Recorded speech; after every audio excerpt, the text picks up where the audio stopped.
আসসালামু আলাইকুম প্রিয় দর্শক, চলে আসলাম প্রতিদিনের মতো আজকের আরও একটি খুবই গুরুত্বপূর্ণ আবহাওয়ার খবর নিয়ে। আগামীকাল 21শে আগস্ট বৃহস্পতিবার এবার নিম্নচাপ এবং সারা দেশের দক্ষিণাঞ্চলে টানা 5 দিন ভারী থেকে অতি ভারী বৃষ্টি নিয়ে সতর্কতা জারি করল আবহাওয়া অধিদপ্তর। এদিকে বঙ্গোপসাগর থেকে সতর্ক সংকেত নামিয়ে ফেলতে বলা হয়েছে। আজ রাতে দেশের আকাশ আংশিক মেঘলা থেকে মেঘাচ্ছন্ন থাকতে পারে। দেশের কিছু কিছু জেলার উপর অস্থায়ীভাবে বিক্ষিপ্ত বজ্রসহ বৃষ্টিপাতের সম্ভাবনা রয়েছে। আগামী 22 তারিখ থেকে 25 তারিখ পর্যন্ত খুলনা, বরিশাল, চট্টগ্রাম বিভাগের বেশিরভাগ জেলায় ভারী থেকে অতি ভারী বৃষ্টি নিয়ে দুঃসংবাদ জানালো আবহাওয়া অধিদপ্তর। প্রিয় দর্শক, আজ ও আগামীকাল পরবর্তী 24 থেকে 48 ঘন্টার মধ্যে কেমন থাকতে চলছে দুই বাংলার আবহাওয়া। বাংলাদেশ থেকে শুরু করে ভারতের পশ্চিমবঙ্গ, উত্তরবঙ্গ, আসাম, ত্রিপুরা, মেঘালয় সহ মিজোরামপুর এবং সারা দেশের কোন কোন জেলাগুলোর উপর বিক্ষিপ্ত বজ্রসহ বৃষ্টিপাতের সম্ভাবনা রয়েছে তা জানিয়ে দেওয়া হবে। এবং অস্বস্তিকর ঘুমের ব্যবসা গরম বা বঙ্গোপসাগরে নতুন কোনো নিম্নচাপের আশঙ্কা আছে কিনা, কোন কোন জেলাগুলোর উপর একটানা ভারী বৃষ্টিপাতের সম্ভাবনা থাকবে তা ডিটেলসে আপনাদেরকে বিস্তারিতভাবে জানিয়ে দেবো ভিডিওটির মাধ্যমে। জানতে হলে ভিডিওটি শেষ পর্যন্ত দেখবেন, ভালো লাগলে লাইক করবেন।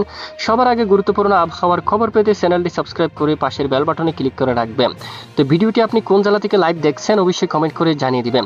বর্তমানে আমরা দেখতে পাচ্ছি এই মুহূর্তে আমরা বৃষ্টিবাহী মোডে চলে আসলাম। আগামীকাল বৃহস্পতিবার 21শে আগস্ট দেশের উত্তরাঞ্চলে কিন্তু বৃষ্টিপাতের সম্ভাবনা দেখা যাচ্ছে। এরই মধ্যে কুচবিহার অঞ্চল, তারপর দিনহাটা, শীতলকুচি, দেবীগঞ্জ, বোদা, পঞ্চগড় এই সকল জেলাগুলোর উপর বৃষ্টিপাতের সম্ভাবনা থাকবে। জলপাইগুড়ি, ধূপগুড়ি এবং এখানে নদ নদীর পানির সমতুল্য কিন্তু কিছুটা বৃদ্ধি পেতে পারে। এবং উত্তরবঙ্গের এখানে বেশ কিছু এলাকায় বজ্রসহ বৃষ্টিপাত হওয়ার সম্ভাবনা থাকবে। আর দেশের আকাশ উত্তরাঞ্চলে রাতের দিকে আকাশ মেঘলা থাকবে। ময়মনসিংহ, সিলেট এবং রংপুর, রাজশাহী আকাশ কিন্তু অলরেডি প্রচণ্ড মেঘলা হতে পারে এবং রাতের দিকে এবং ভোর সকাল থেকে বৃষ্টিপাত শুরু হতে পারে দেশের দক্ষিণাঞ্চল জুড়েও। টেকনাফ এবং মায়ানমার, রাখাইন রাজ্যের এখানে উপকূলীয় অঞ্চলে মাঝারি থেকে ভারী ধরনের বৃষ্টিপাতের সম্ভাবনা থাকবে।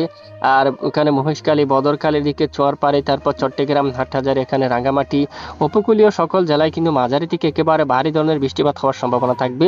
এদিকে আমরা দেখতে পাচ্ছি, দেখুন বেশ কিছু এলাকায় মাঝারি থেকে ভারী বৃষ্টিপাতের সম্ভাবনা। তবে আগামী শুক্রবার 22শে আগস্ট বাংলার আবহাওয়ায় বড় পরিবর্তন। দক্ষিণ উপকূলীয় অঞ্চলের জেলায় জেলায় ভারী থেকে অতি ভারী বৃষ্টিপাতের সতর্কতা জারি করছে অলরেডি আবহাওয়ার ইউরোপিয়ান মডেল। তখন টেকনাফ, কক্সবাজার, রুকিয়া, চেনমাটি, নাইক্ষ্যংছড়ি, চকরিয়া, কুতুবদিয়া, লামা, আলীকদম, তাঞ্চি এবং হাটহাজারী এবং এদিকে রাঙ্গামাটি, বিলাইছড়ি, রাজস্থলী, দেখুন ফটিকছড়ি, মানিকছড়ি, লংগদু, দিঘিনালা এবং সন্দ্বীপ, হাতিয়া, লালমোহন, কলাপাড়া, সরপেশন, মঠবাড়িয়া, বরগুন, এদিকে হালদিবাড়ি এবং সুন্দরবন উপকূলীয় এলাকাগুলোর উপর মাঝারি থেকে ভারী বৃষ্টিপাতের সম্ভাবনা থাকবে।